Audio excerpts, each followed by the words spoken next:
Syedaralun, jembatan Bailey di Desa Matangbangka, Jenipiren yang menghubungkan ke Calok Pandrah yang ambruk pada Sabtu 4 Februari 2023 lalu, dampak banjir besar hingga saat ini belum diperbaiki. Warga berharap pemerintah segera memperbaiki jembatan tersebut.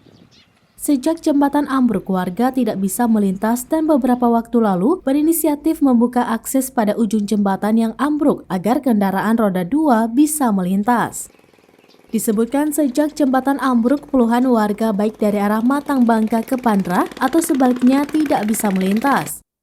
Akhirnya diambil inisiatif dengan memindahkan atau menggali tanah bagian ujung jembatan yang ambruk agar kendaraan roda 2 bisa melintas, walaupun agak berbahaya dan harus hati-hati saat melintas.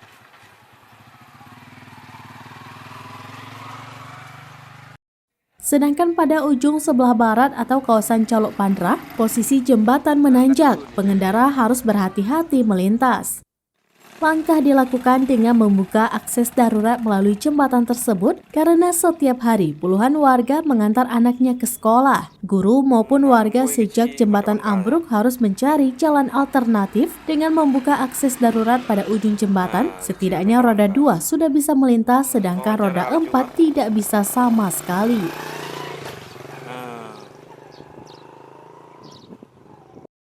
Camat Jenipiren Yusri Esos mengatakan, informasi diperoleh jembatan Matangbangka Jenip yang ambruk akan ditangani secara permanen tahun ini. Seperti diberitakan sebelumnya, satu jembatan Bailey yang dibangun pada 15 tahun lalu di Desa Matangbangka, Kecamatan Jenipiren, tiba-tiba ambruk pada Sabtu 4 Februari 2023 lalu. Bagian ujung sebelah barat ambruk, sedangkan sebelah timur juga rusak sehingga tidak bisa digunakan sama sekali. Dari Biren, Yusmanin Idris, Serambinews.com. Butuh jembatan ni, butuh.